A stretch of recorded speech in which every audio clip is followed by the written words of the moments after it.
So we will begin with our dedication of this presentation to His Divine Grace A.C. Bhaktivedanta Swami Srila Prabhupada. And you can also join me to say the Guru Pranam Mantra and the Mangalacharan.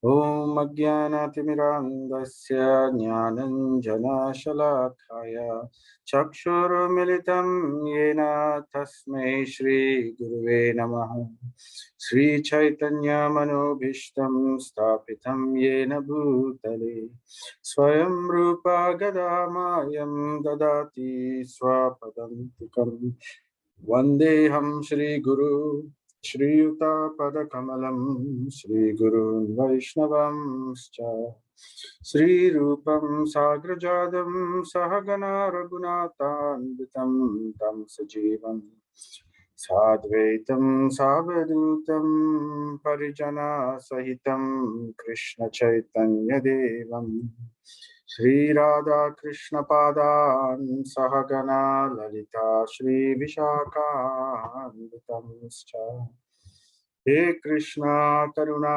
Sindhu Dinabandhu Jagatpate Gopesha Gopika Kanta Radha Kanta Namostute Tapta Kanchana Gaurange Radhe Vrindavaneshwari Vrishabhanu Sute Deve Pranamami Hari Priye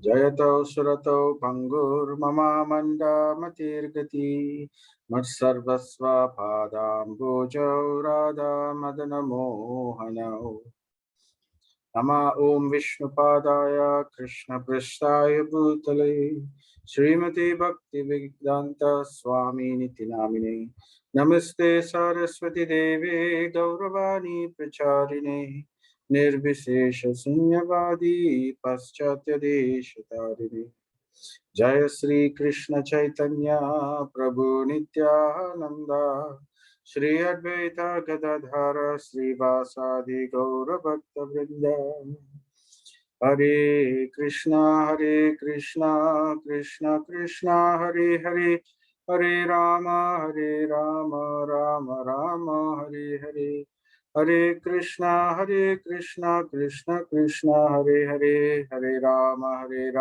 Rama Rama Hare Hare Hare Krishna Krishna Krishna Hare Hare Hare Rama Rama Rama Hare Hare Namo Vishnu Padaya Krishna Prasthaya Bhutale Srimati Bhakti Vigna Vinashana Nrsimhaiti Namini Mukam Karoti Vachalam Mukangum Langayatim Girim Yatkrupadamaham Vande Shri Guru Dinatarinam Paramananda Madhavam Sri Chaitanya Ishwaram Om Tat Sat Om Namo Bhagavate Vasudevaya Om Namo Bhagavate Vasudevaya Om Namo Bhagavate Vasudevaya. So Hare Krishna everyone. So we are continuing this Gita Gyan level 2. So this is we are continuing our Gita Mahatmya discussion on glorification of Bhagavad Gita.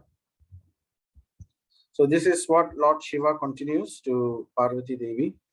My dear Parvati, now I will tell you the glories of the 15th chapter of the Srimad Bhagavad Gita. Kindly listen carefully. So this story, it begins in this land known as Gauda Desh.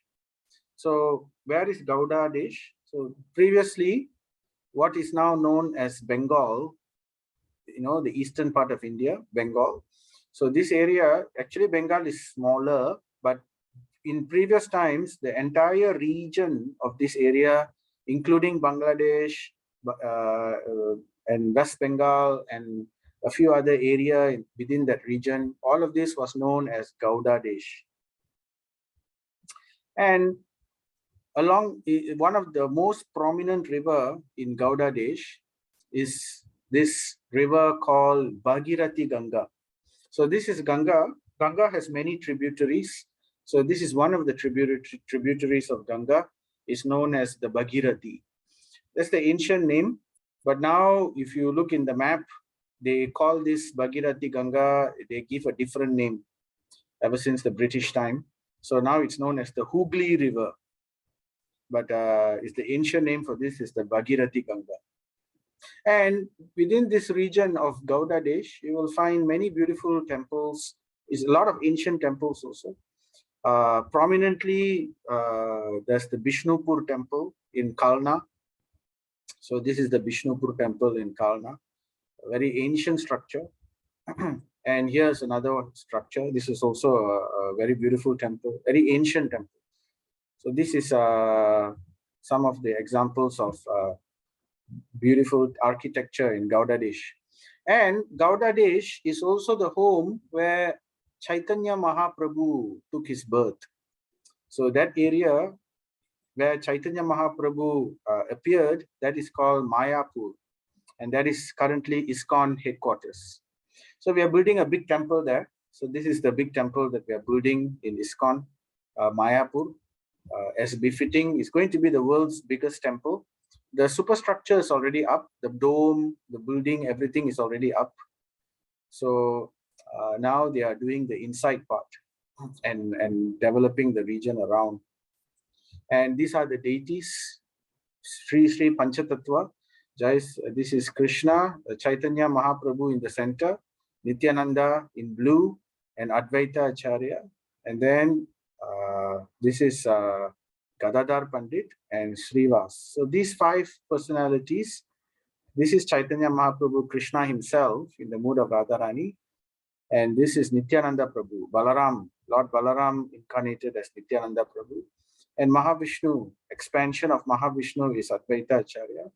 And we have Radharani as Gadadhar Pandit, and the devotee who is Narada took the birth as Srivas. So together they are known as Panchatattva. And we chant this Panchatattva mantra, Jai Sri Krishna Chaitanya Prabhu Nityananda, Shri Advaita Gadadhara, Srivasa Di Gaura Bhakta Vrinda. So we chant this Panchatattva mantra before we chant the Hare Krishna Mahamantra. So anyway, back to our story. So in the land of Gauda Desh, Lord Shiva was narrating. There was once ancient times during the early Satya Yuga time. So it's a very ancient place. So there was once the king known as Narasingha. So this is the king of Gauda Desh. He was called Narasingha. And he was very powerful, and even so powerful that he could even defeat some of the Devatas. So the Devatas were allies with him, and together they will go and fight the Rakshasas. So his powers were at that level. Very, very righteous king. Now, unfortunately, he had some enemies in his own city. So the commander of the general of his entire army, he has a general, and this general is known as Sarap Mirund. This Sarap Mirund was always plotting against this King Narasingha, and he wanted to somehow kill this king and take over his position. And he made friends with the prince. There was a prince, the son of this king. He somehow converted him, promised him false promises and things like that.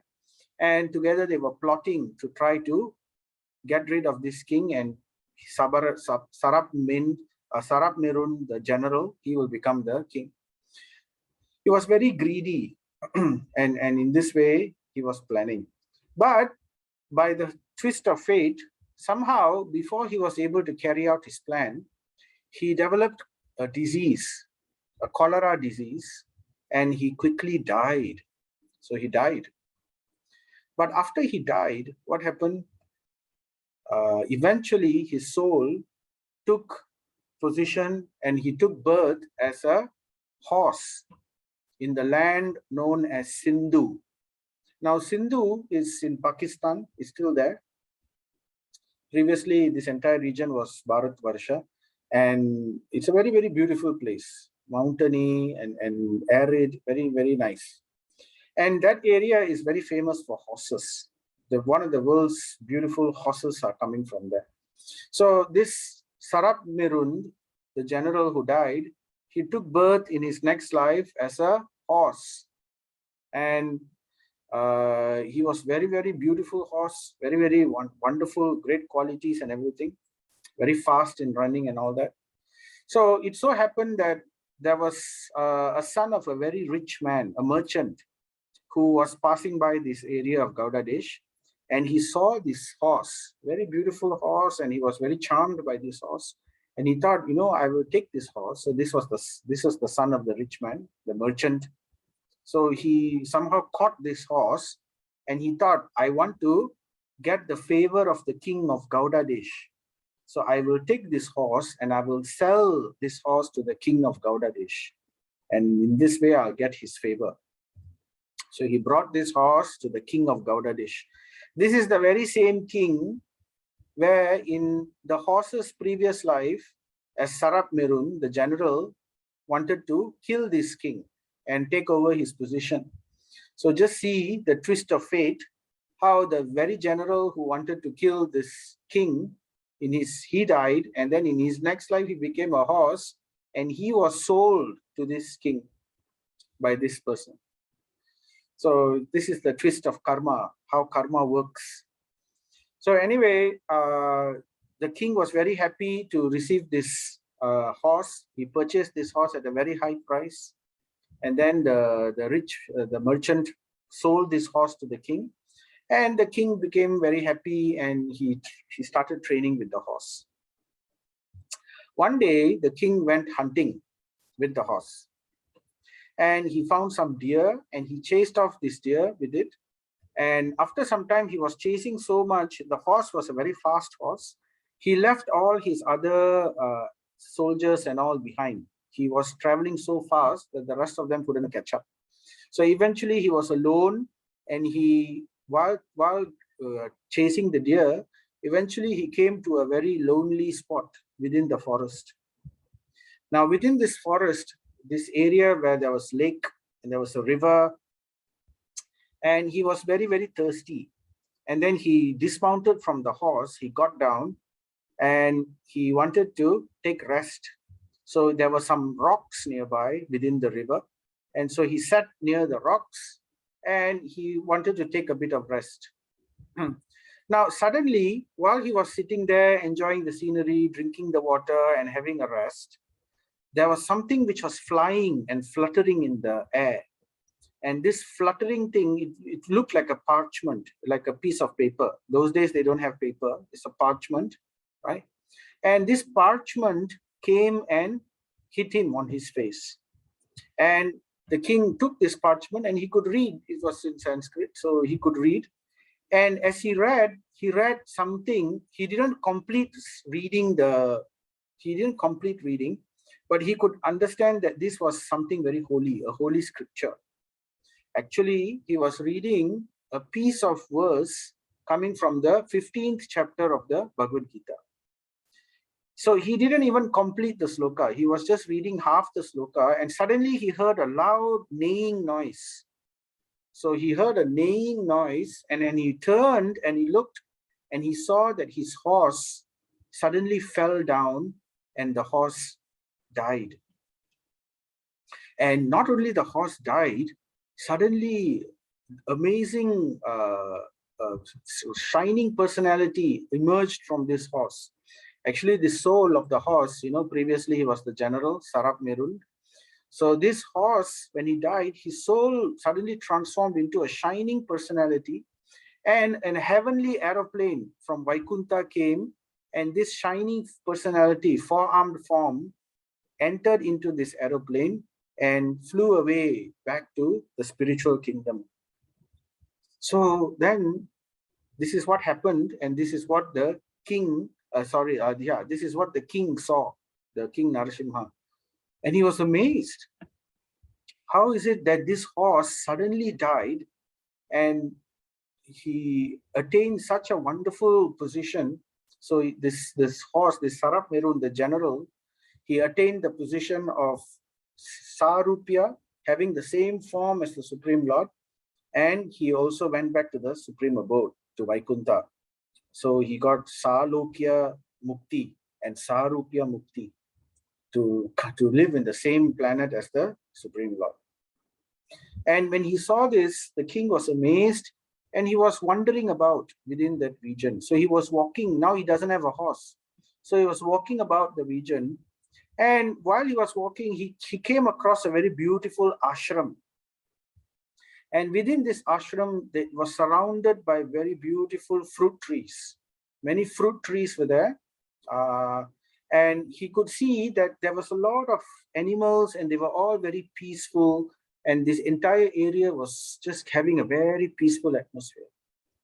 And eventually he came to the ashram. He saw there was a very peaceful looking Brahmana who was sitting, and he looked like as if he was completely in control of his senses. And he was silently chanting over there. So the king offered his respects to the Brahmana with folded hands and inquired from him, how was it possible that my horse was able to attain Vaikuntha?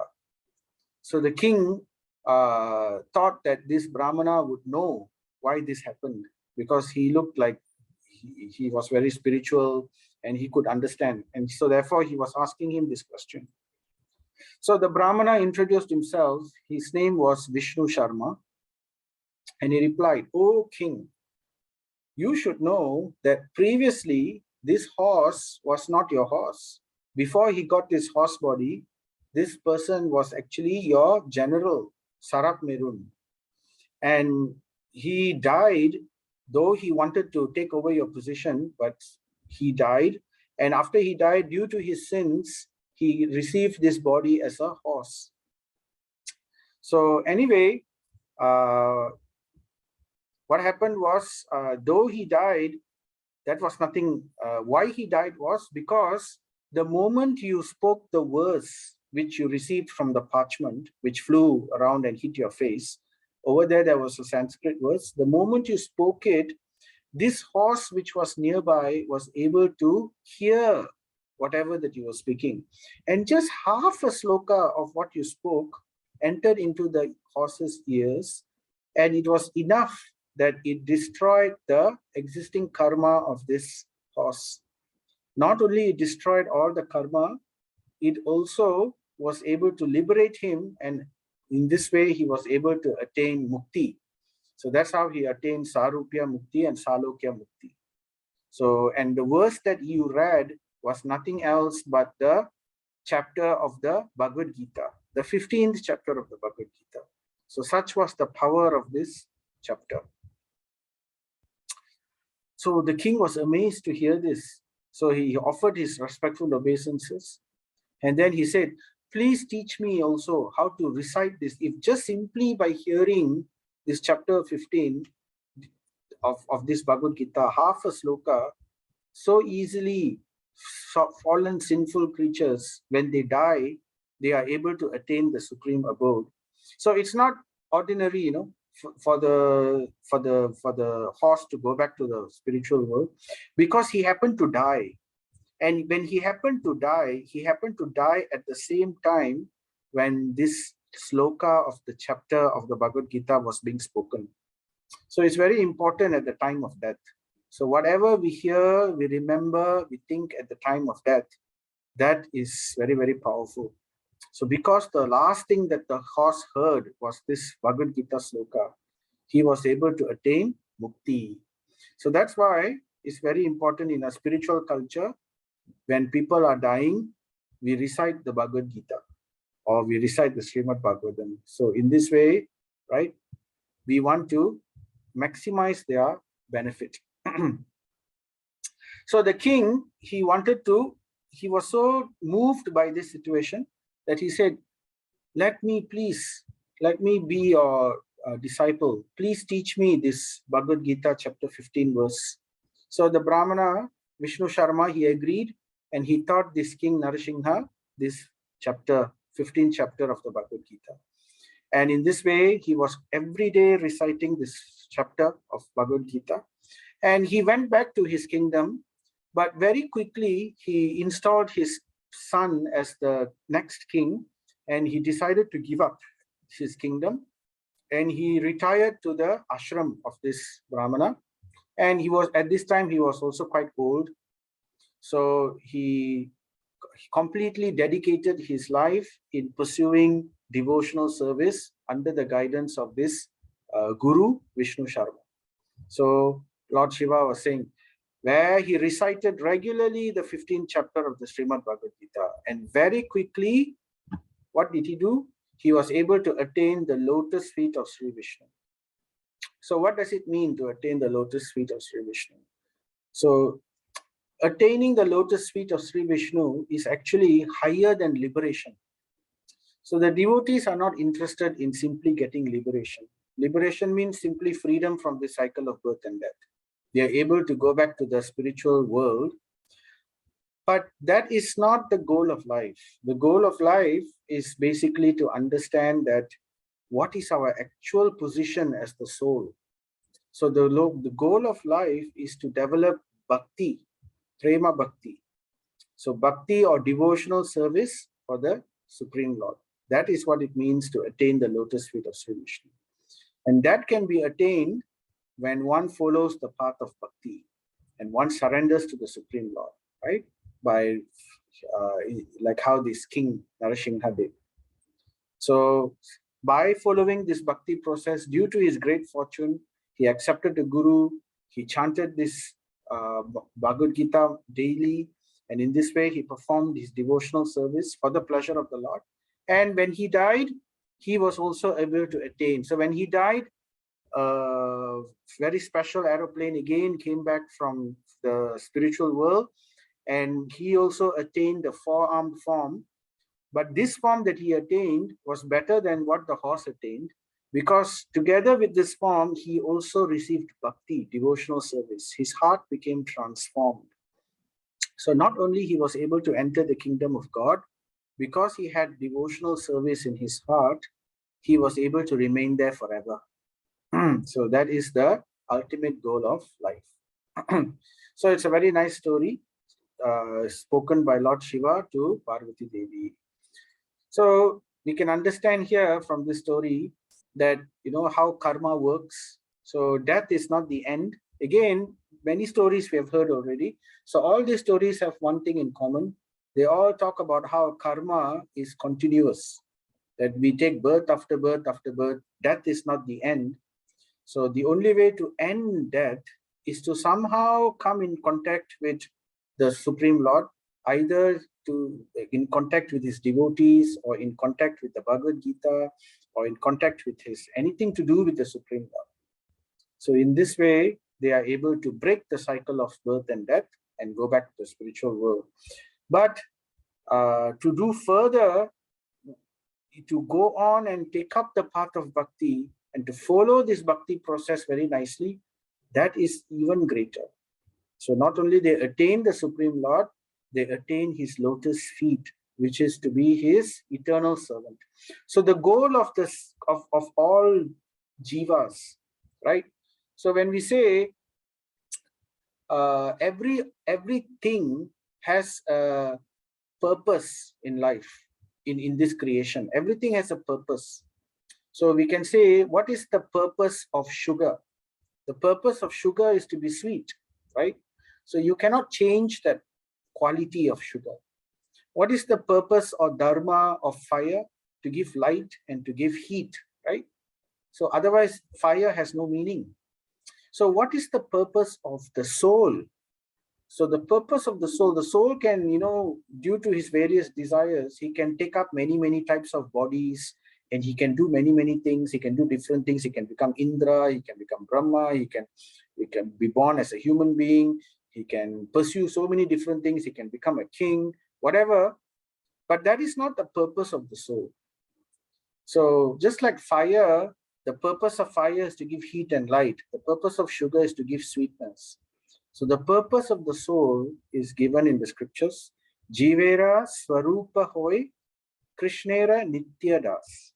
The purpose of the spiritual soul is to be a servant, an eternal servant of an eternal loving servant of the Supreme Lord in one of the various reciprocative loving ways. So one can love the Lord in different ways, as a servant, as a parent, as a child, so many different things they can have relationship with the Lord.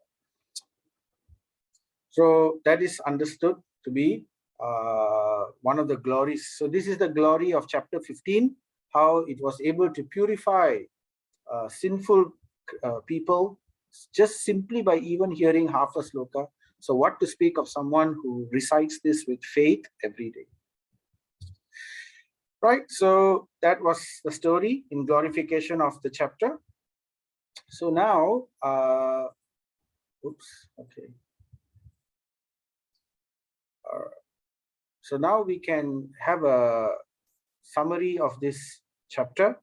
So chapter 15, we would have covered this already in level 1. So I'm going to just go through the main points again and revisit the important topics here.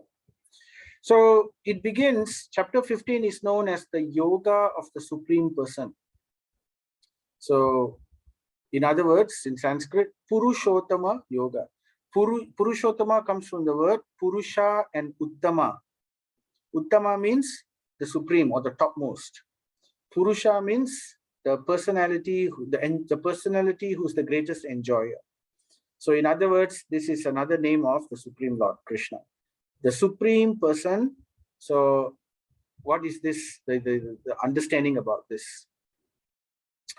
So the topic starts by, if you remember earlier chapters, chapter 13, Krishna was talking about, he was talking about the material nature, Prakriti, right? How the Prakriti, which is made up of earth, water, fire, air, ether, and then the gross body, the subtle body. So all these things we discussed. And then how the soul became entangled, and then it came into this material world and got a material body. And together with this material body, he received the 3 modes of nature.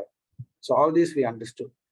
So now that he has got a material body within the 3 modes of nature in this material world, being conditioned by Maya, what does he do? So there he starts to perform activities within this material world. So these activities which he performs,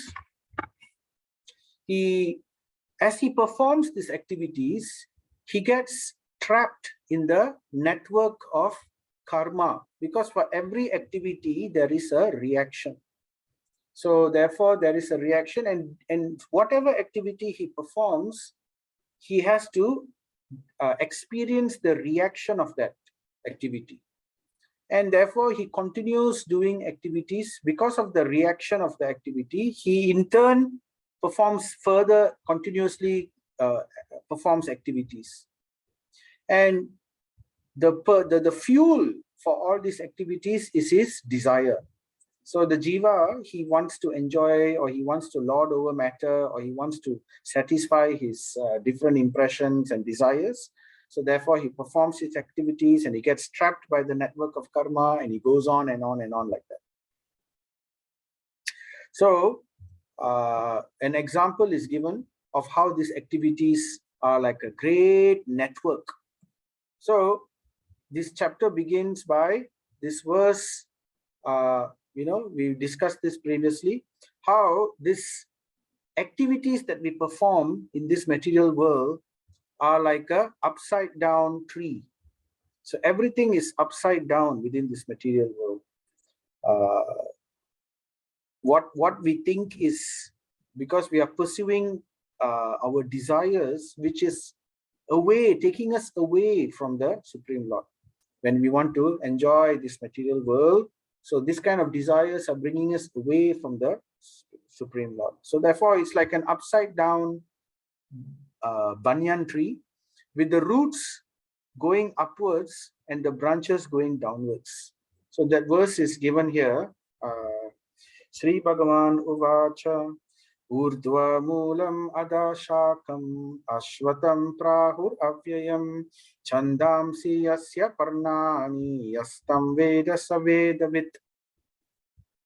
So this particular verse, it describes this banyan tree.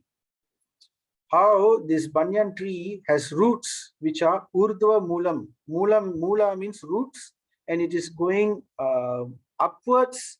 So usually roots will be growing downwards, But because this tree is upside down, it is moving upwards. But at the same time, Shakam, the branches, Shaka, are all moving downwards, Ardha. So, and in this way, it becomes a very complicated network of branches.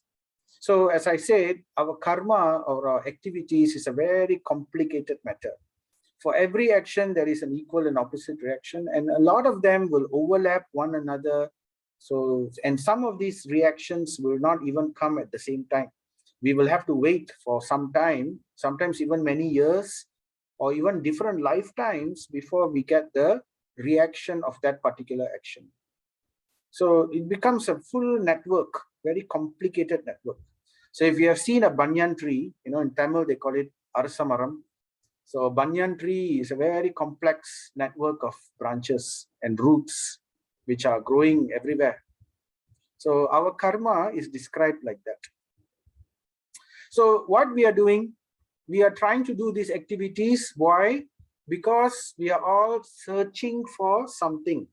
We are all searching for what we want to achieve. So therefore, we have Saka. Saka, the branches. The branches of this tree are basically our different desires. Many, many branches. So many desires. So every desire is leading in one direction, in a different direction, in a different direction. So as we pursue each of these branches of desires, they all end in what we call twigs and leaves, right? So they come towards twigs and leaves. So what is this pravala? Pravala is basically the twigs. And Vishaya are so what are the twigs? The twigs are basically the objects of the senses. Because what is our desire? Our desire is basically we want to try to satisfy our senses, which includes the mind. So therefore, the twigs which are at the end of the branches are described as the objects of our senses, the things that we wanted to enjoy. But it is never ending. It is keep on going. The branches are keep on growing. The twigs are keep on branching away and going further and further. So this is the nature of this material world. We will never satisfy our desires. It will go on and on. It will branch and branch and branch as we see things more and more. Different things will keep on cropping up in our mind. So in this way, it goes on and on and on. So what to do? Right? The root of all these things, the root, the mula, the root of this tree, the upside down tree, right? It is basically karmanubandhini. So karmanubandhini means basically it is the three gunas which are nourishing the root of this tree. So the three gunas, the sattva, rajas, and tama, they take turns in different ways. They nourish the roots of this tree, and the roots of this tree bind us. So, the root goes underground, right? So it tends to hold the tree in the ground. Even if the wind blows, the tree will not collapse because the roots are holding it very strongly. So in this way, this network of desires and network of sense objects, and it's all bound by the three modes of nature, they are binding the soul within this material world. So karma anubandhini. So karma anubandhini. Karma anubandhini means this network of karma is catching us, is tying us up. Bandhu, bandha means to tie us up, is by tying us up within this material world. So one who is in the spiritual path, he is able to develop the vision where he can see this happening. So that's the difference between a yogi and a karmi. A karmi, he doesn't know this concept. He just continues to pursue his desire and pursue the objects of his senses. And in this way, he wastes his human life. And in different lifetimes, he goes on like that, searching the end of the tree, which he will never find. He will go on and on and on and on. But a devotee or a yogi, who is taken the transcendental path, he is able to understand the nature of this world, the nature of desire, and the nature of these fruitive activities. He understands it for what it is. So that is how chapter 15 begins, right? Krishna will explain the understanding of the person who is focused towards spiritual life. And he understands, because the devotee or the yogi, he is also looking for happiness. It's not that he is rejecting happiness, right? We are also looking for happiness. Every jiva is Satchit Ananda. He's always looking for happiness and bliss. But the problem is that we, or those who are in the conditioned life, we are searching for happiness in the wrong place. Remember the story of the jewel, right? The jewel which was lost and entered into the water, and the person searching for it, the jewel, he was hanging on a tree, but the reflection of the jewel was on the water. So the person who was looking at the water, he thought that the jewel was in the water, and then he jumped into the water, and then he became wet, and then he started to drown and all that. So whereas the jewel was actually hanging on a chain on a branch of a tree, which was reflected on the water. So that's the thing. We are all searching for the jewel that we are looking for is the happiness that we all want. So we are in this material world. We think that by satisfying our material desires, by pursuing these desires within these three modes, we will get that happiness. But this happiness is ever elusive, just like a mirage, just like the reflection of the jewel in the water. We will never catch that jewel in the water, right? So it's just a mirage. So the happiness in this material world is always elusive. It is like a mirage. And it is, even if we temporarily enjoy it, it is always temporary. It never lasts. So it is elusive, and it is temporary, and it is very stale compared to the real spiritual happiness that one can find. So the devotee or the yogi, he is also searching for that happiness, but he understands that there is no real happiness in this material world. And therefore, instead of externally trying to gratify his senses and his mind, he focuses within towards the Atma and tries to connect with the source of all happiness, with Rama, the source of bliss. Rama means the reservoir or the ocean of bliss. So he tries to connect with Rama or Krishna, right? Or the Supreme Lord. And that connection, that process of connection is called yoga. So that is where real happiness is situated. And that is where those who have clear vision, who are not in illusion, they will no longer search for this illusory happiness. They will dedicate their spiritual happiness. So therefore, this chapter, verse 15.3, it says, the real form of this tree cannot be perceived in this world. So therefore, in other words, this real happiness is not in this world. The real goal of our life is not in this world. No one, however, it is full of network of branches. So this karma, no one can understand where it ends, where it begins, or where its foundation is. Because we have been in this material world for countless ages. So therefore, if somebody wants to measure where did our karma start or where did it end, it goes on and on and on. It's a complete, complicated network. So, but it's not hopeless situation, right? So with vision comes knowledge. Because we are able to understand this from scripture by the mercy of Krishna, by the scriptures and by Guru's mercy. So when one takes up the path of yoga or bhakti, then with it comes knowledge.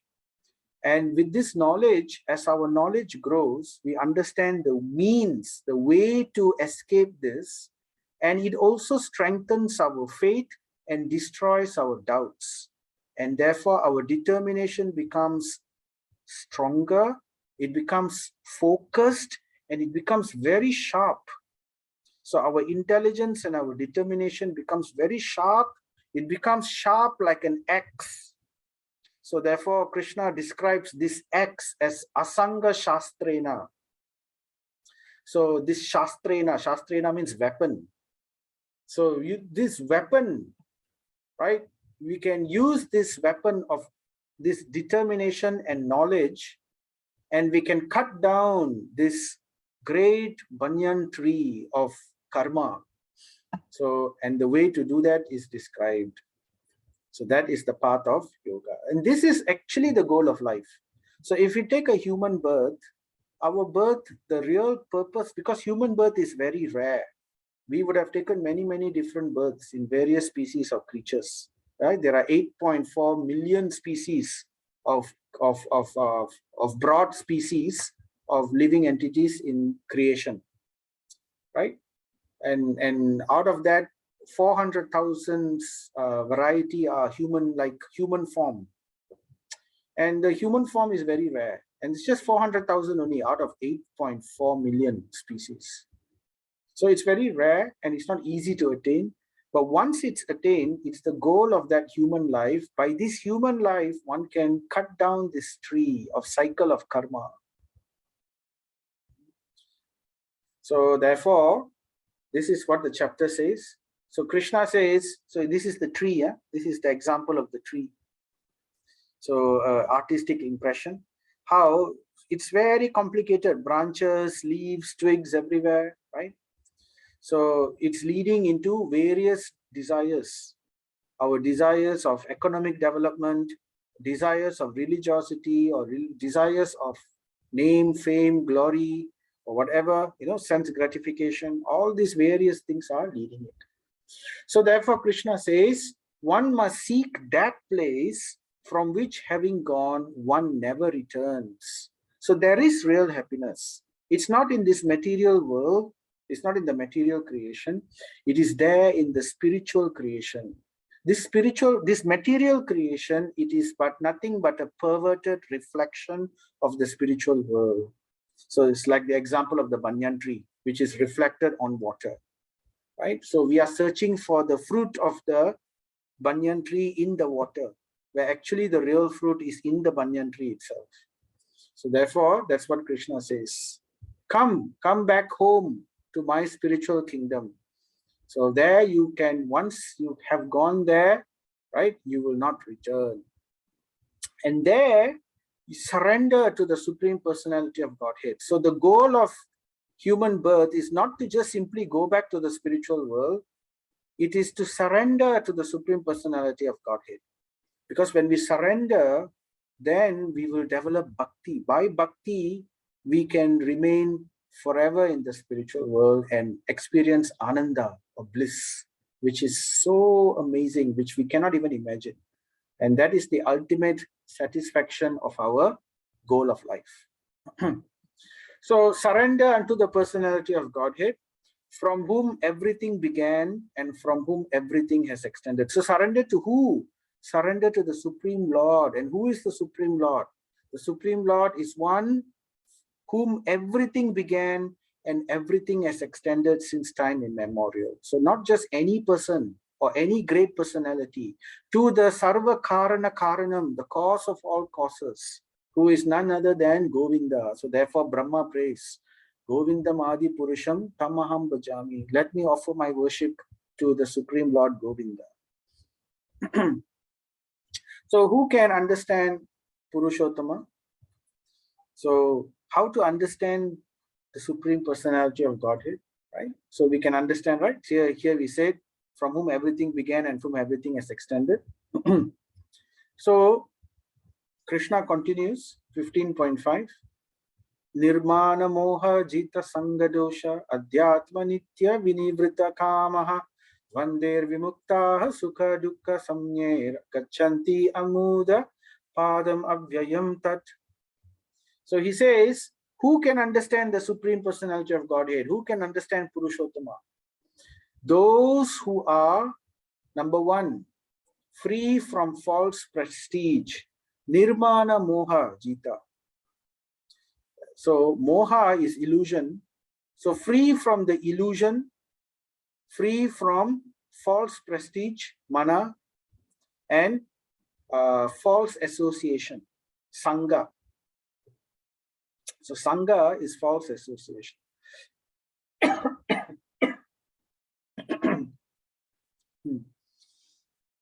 So even in spiritual life, sometimes people fall prey to prestige. They think, oh, in spiritual life, oh, people, they glorify me, they respect me. Oh, so nicely he speaks the Gita, or oh, wonderfully he. So if we are interested in such things, then we are shooting ourselves in the foot. We are actually going in the wrong direction. So we have to work towards this false prestige, illusion, and false association. So we have to be very, very careful about who we associate with. So it's like this, when we go to school, if we want to do well in our studies, we try to make friends with people who are also doing well, right? We don't make friends with gangsters. We don't make friends with people who are not interested in studying, but simply trying to make trouble, right? So that in the same way, if you are interested in cooking, you join a cooking club, or you like to mix with people who are also talking in the same way. So therefore, anything we are interested in, if we mix with the right group, then the right group will carry us further. But if we mix with the wrong group, it will bring us away. So therefore, false association, we must be very careful to avoid this. So somebody who's serious in spiritual life, who wants to understand Purushottama, he has to work in this direction. Someone who understands the eternal. What is eternal? The Brahman, right? So who understands the three features of the Supreme Lord, Brahman, Paramatma, and Bhagavan.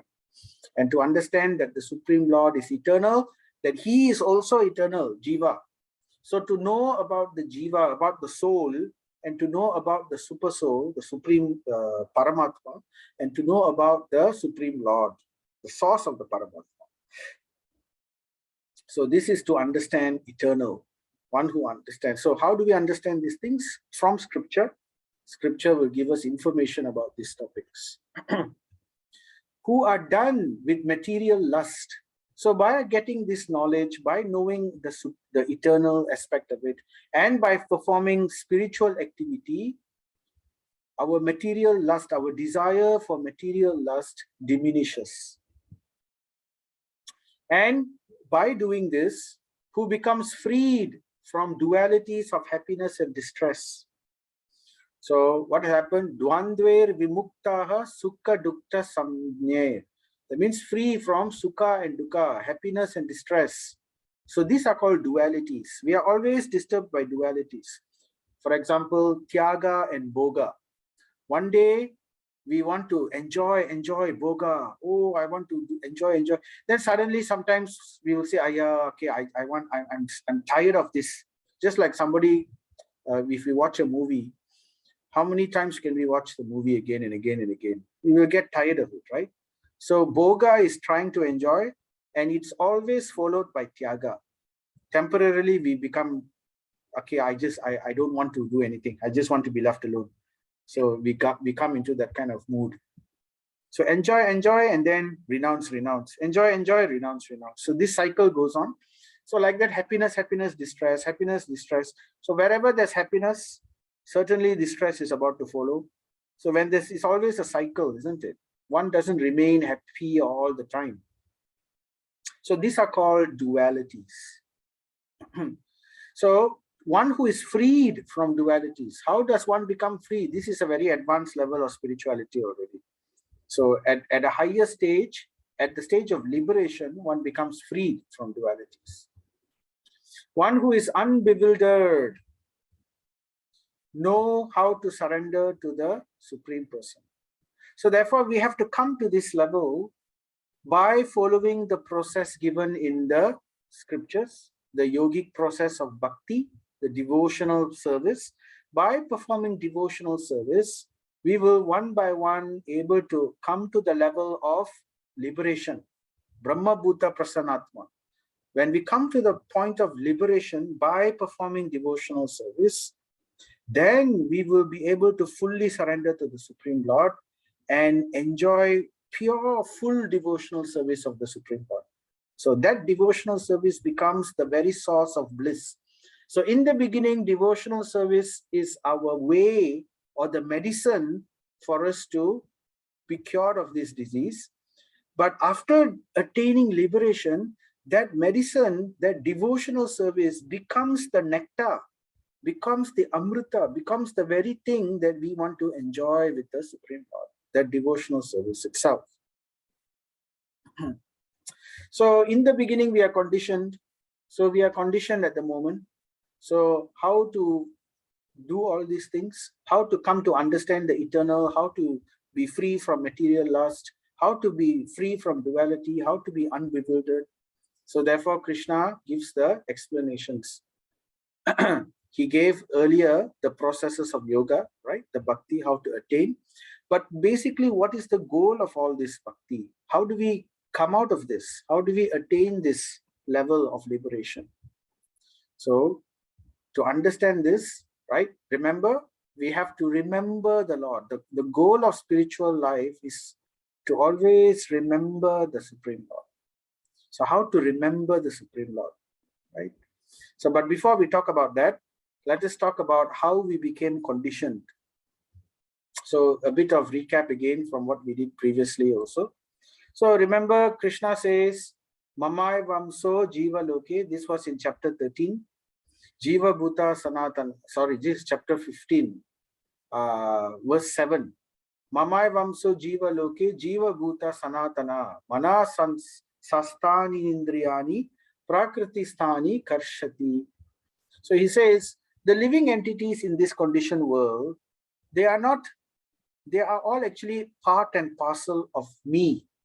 So Krishna says, all of us, the jivas, all living entities, we are all part and parcel of Krishna. So therefore, we are called Mamai Vamso, Amso. Amsa means pieces or part. Amsa Jiva Loke. So the jivas are Amsa of who? Amsa of Mama. Mama means me. Me means who? Means Krishna. Krishna is saying me. So the jivas are all parts and parcels of the Supreme Lord. They are my eternal fragmental parts. Eternal. So this will be discussed in detail in Srimad Bhagavatam, how this happens. So we made a wrong selection. We made a wrong choice. We made a choice to come to this material world. And because we didn't want Krishna, we wanted to pursue our own lust, our own desires. So because of this, we had to come to this material world. And Prakriti Sthani Karshati. So being conditioned in this material world, that we have already discussed in chapter 13 and chapter 14, the process of being conditioned in this material world, right? So due to conditioned life, we go through various difficulties. Prakriti Sthani Karshati. So we go through our cycle of life, happiness, distress, dualities within this material creation. So situated, Sthani means situated in Prakriti. So Prakriti Sthani means situated in the material world. We go through our existence. So to understand, I would like to create this model. So the Supreme Lord, Ishvara, the Supreme Controller, so he has two Shaktis, right? We have already discussed this previously. Actually, he has many Shaktis, but categorized into two. So one is called the spiritual energy, and the Jiva, the spiritual energy, is known as Antaranga. All right, Antaranga means within. So the spiritual energy of the Lord. So there are many types of spiritual energy of the Lord, and a splinter of this spiritual energy coming from the Lord is the Jiva, the spirit souls. So all of us are like a splintered part of one small portion of the Supreme Lord. Right? I'll say again, we are the splintered part of one small portion of the Supreme Lord.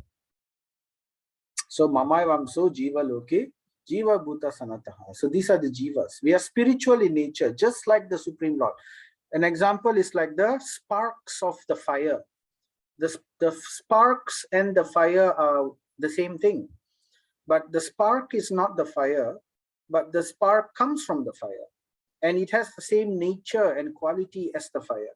But the spark is very, very small, whereas the fire is very big. So the jiva is like the spark, and the fire is like the Supreme Lord. So the jiva wants to enjoy, he desires to enjoy independently of the Lord. So therefore, he comes to the material world, Prakriti. So this Prakriti is also energy of the Supreme Lord, but this is the shadow energy of the Supreme Lord. So the energy of the Lord is spiritual Antaranga Shakti. The reflection of this Antaranga Shakti is called the Bahiranga Shakti, external energy of the Lord.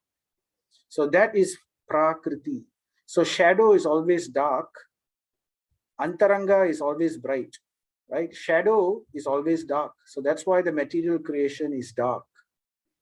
Shadow, space, is dark. So within this material creation, earth, water, fire, air, ether, the gross elements, and then the subtle elements of mind, intelligence, ego, and then we've talked about the various 24 elements within this, the jnanindriyas, the karmindriyas. All these are elements which are within this material creation, which we talked about that in chapter 14, right? So this is like creating the playground for the jiva to try to enjoy. So the jiva is injected inside the Prakriti, right, by the glance of Mahavishnu. And in this way, he gets a material body made out of Prakriti, right? And therefore, because Prakriti is made out of the three modes of nature, the jiva, though he is spiritual and has nothing to do with the three modes of nature, because he becomes embodied by Prakriti, which is made up of three modes of nature, so that therefore he becomes trapped within this body. And by the influence of Kala, now the Supreme Lord, he also expands himself as time. Now in the spiritual world, there is no time. But in the material world, the Lord, one of the expansions of the Lord is as time. Bhagavad Gita, he says, time I am, in chapter 11, right? So he is none other, the time factor is none other than the Supreme Lord. So by the influence of time, right, with the body given by Prakriti, the jiva performs various activities. And these activities create reactions called karma. And these reactions gives rise to birth and death, going through various species of life, experiencing joys and sorrows within this material creation. And why are we experiencing joys and sorrows? It's not because of the Lord, it's because of our own activities. And our own activities gives us good activities, gives us joy. Sinful activities results in sorrows. So, and this way we go through life after life after life, carrying this baggage of karma with us and creating new karma and going on in this way. So they are therefore mana sastrindriyani, they are struggling very hard with the six senses, which include the mind. So together we experience joys and sorrows. So therefore this becomes like the invisible prison within this material world. So this invisible prison of this cycle of birth and death, of taking various bodies, embodied bodies made out of Prakriti, subjected to the three modes of nature, right? It's like the invisible prison. So therefore this chapter talks about the condition. We spoke about how the material world and its network, the banyan tree, the network of karma and desire. Then this chapter talked about the conditioned jiva, okay? And now, so we understood aspects how jiva is eternal fragmental part of the Lord. And we talked about the transmigration of the soul. So going through this cycle of birth and death, carried away by our desires and by our impressions, subjected to the law of karma, we take birth after birth after birth. So the endeavoring yogi or bhakta, devotee, he is able to understand this clearly by the grace of the Lord. So he develops what is known as Kshetranya. He becomes the knower of the place. Kshetra means place, Nya means knowledge. So he becomes the knower of this place. He understands the situation of what is happening in this material creation. He understands the nature of material bodies. He understands the nature of death. He understands what happens after death. So therefore, with this knowledge, slowly his doubts becomes destroyed. His determination becomes focused. So what do they actually see? So they try, when they get this knowledge, they begin to develop the vision to see the Supreme Lord himself. They begin to see the hand of God in everything. They begin to see the Lord himself in everything. So that is the understanding. By remembering the Lord in everything, by seeing the Lord in every situation, one will remember the Lord at the time of death. But it's not ordinarily one can attain this level. One can attain this by following the process of bhakti, by chanting, by hearing, by reciting Bhagavatam, Srimad Bhagavad Gita. One can come to this level of always remembering. So Krishna will show Arjuna, tell Arjuna. Arjuna will ask, how will I remember you? How can I always remember you? How do I see you like this? So therefore, Krishna begins by saying, I am the splendor of the sun, which dissipates the darkness of this whole world. It comes from me. So Vaishnavas, they see the sun as Surya Narayana. So that is one way we can always remember the Lord. You know, sometimes we appreciate nature, isn't it? We go around, we look around us, we appreciate nature. Oh, so beautiful the sunset, so beautiful the sunrise. So the materialistic person only sees the beauty, but he doesn't remember the Lord. So when we see some creation, we should also remember the Creator who created it. So next time, whenever we see the sun, the spectacular beauty of the sun, we remember the Supreme Lord. That's why we do Surya Namaskar, right? Surya Namaskar is a yoga practice also. So by remembering the Supreme Lord, Surya Narayana, within the sun. So in this way, we can remember the Lord. So not just simply see the sun, we see Krishna within everything. The splendor of the moon and the splendor of fire are also from me. So we see the moon. Moon is also very beautiful, very cooling rays. Now we had Guru Purnima a few days ago, 2 weeks ago, right? So beautiful shape. So when we see the moon, we have to learn to appreciate anything which is beautiful, anything which is wondrous, anything which is powerful. If somebody is very intelligent, we can understand Krishna gave this intelligence. If something is very wonderful, we can see Krishna's beauty is reflected here. If something is very great, then we can see this greatness is but a small reflection of the Supreme Lord.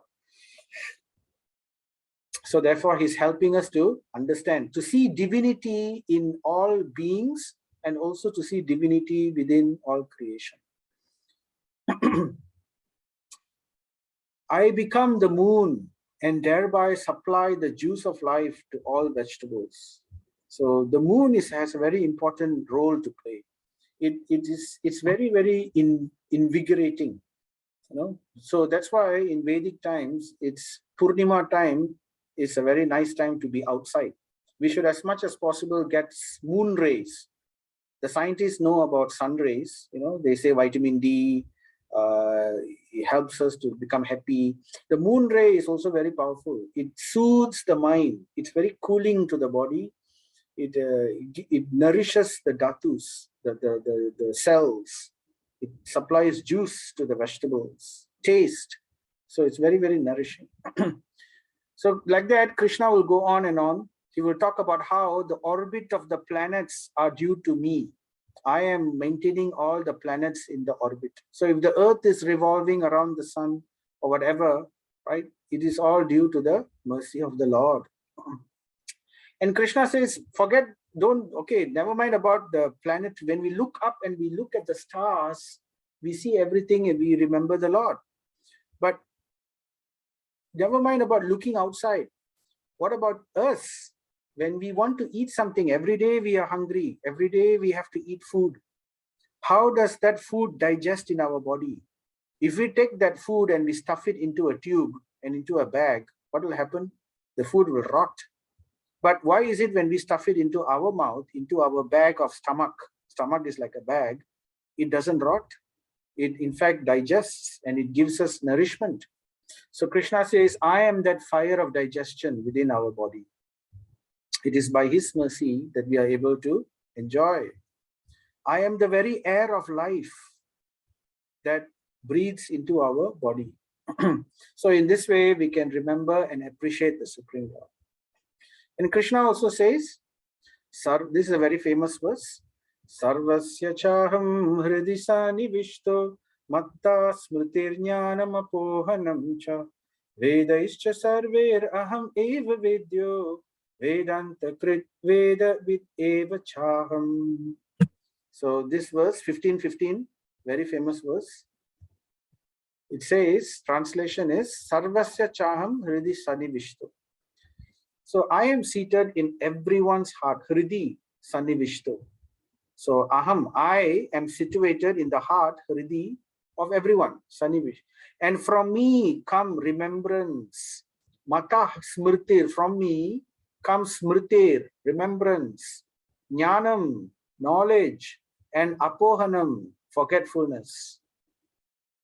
And then by all the Vedas, how can people know me? How can someone know about the Supreme Lord? So here he says, Vedaischa sarver aham. By all the Vedas I am to be known. We cannot know the Lord otherwise. It's not possible. By experiments, by scientific thought, theory, or hypothesis, or mental speculation, or even by logic. By logic will point to the fact that there is a creator, but we cannot know who is this person, what does he do, how is he, what's his nature.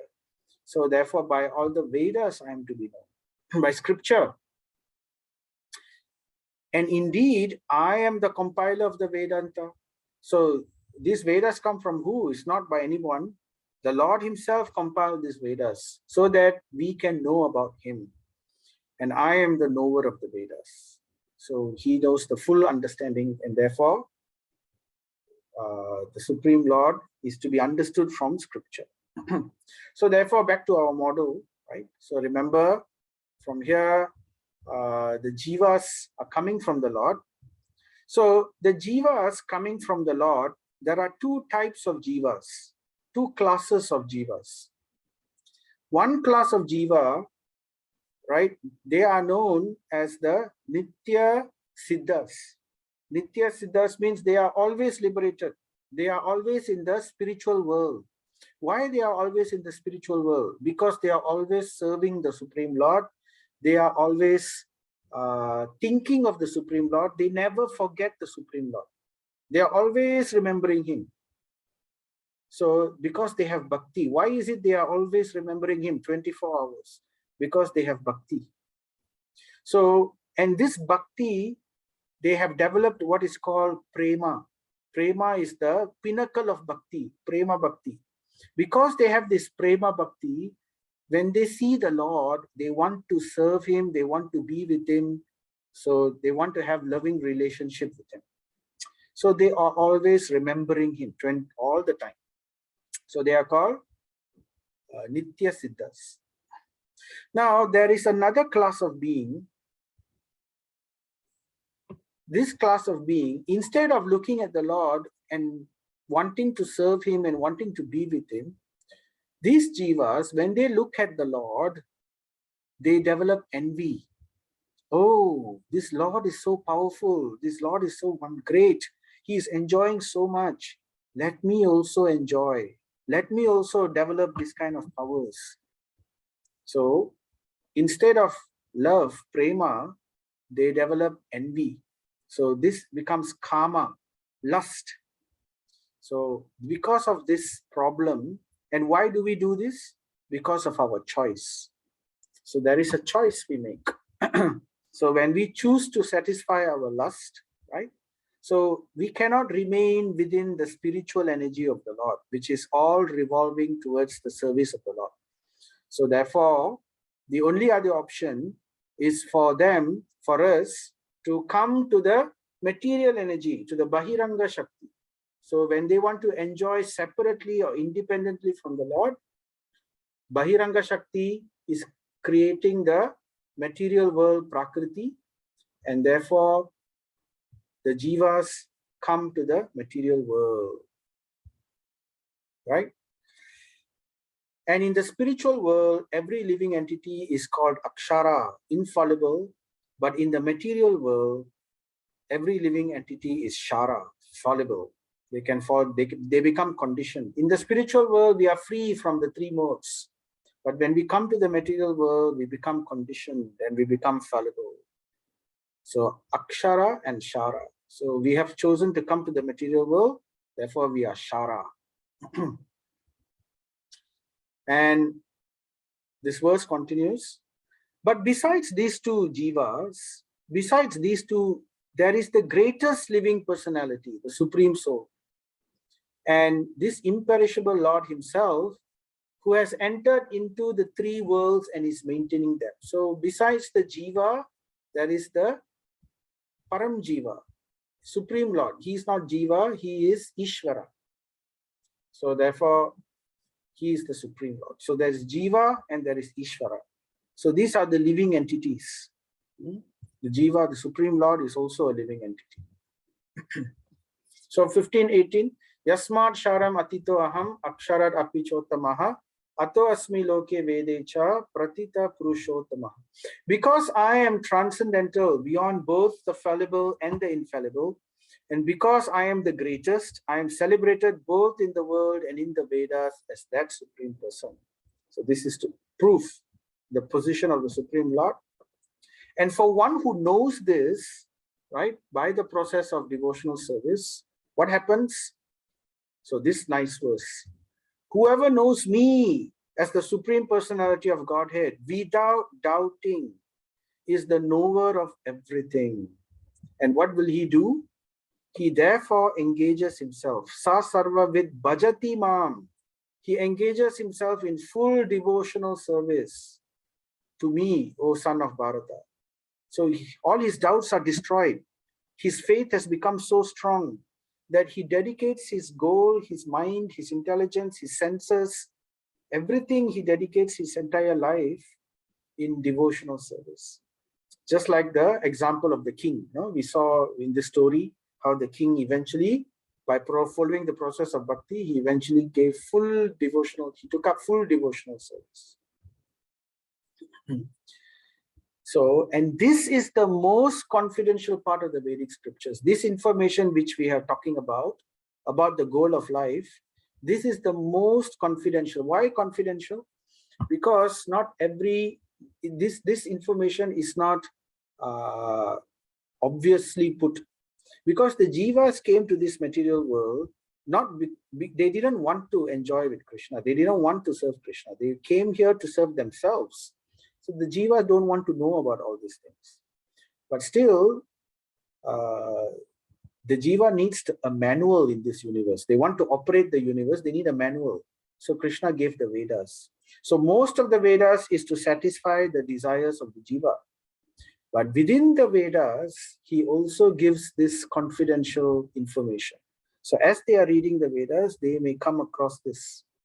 And then they may awaken themselves to the real purpose of creation. So whoever understands this will become wise, and his endeavors will know perfection, because he knows the goal of life. One who knows the goal of life becomes wise, and he focuses his life in achieving that goal of life, right? So that's basically chapter 15, right? So we have now come to the end. So Krishna, he talks about how we can remember him, how he's the supreme splendor in everything, how he's the maintainer of everything, how he is the supreme enjoyer, and he's the topmost living existing being, right? So all this information is given in chapter 15. And one who knows this, he will make Krishna as the goal of life, and he will take up devotional service in full, without any doubt, with full faith. So this is the process of spiritual life. Process of spiritual life is to destroy that doubt in our heart, to strengthen our faith by following this devotional practice of hearing and chanting and understanding about Supreme Lord. In this way, we can attain him in the spiritual abode. So let us give food for the soul, right? By chanting the names of the Supreme Lord. Let us offer our blessing, our prayers to Panchatattva first.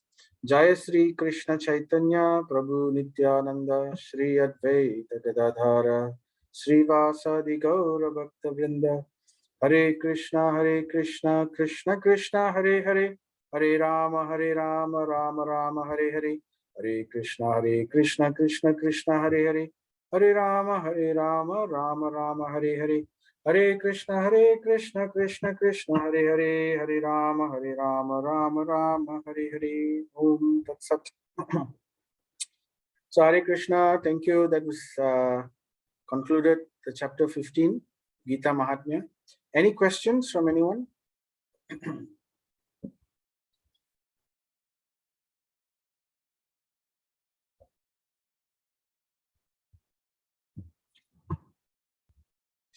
Okay, so if there are no questions, thank you very much for your time and for hearing this Srimad Bhagavad Gita. If there are any questions, as usual, you can always feel free to post them in the chat or in the WhatsApp, and we will see you in the next session. So I'm having Srimad Bhagavatam also this Thursday at 8 o'clock. I will send the link on Thursday. So hopefully you can also join me. So otherwise, we can end here. Srila Prabhupada ki jai, Srimad Bhagavad Gita ki jai, Sri Krishna Bhagavan ki jai. Thank you very much. Hare Krishna.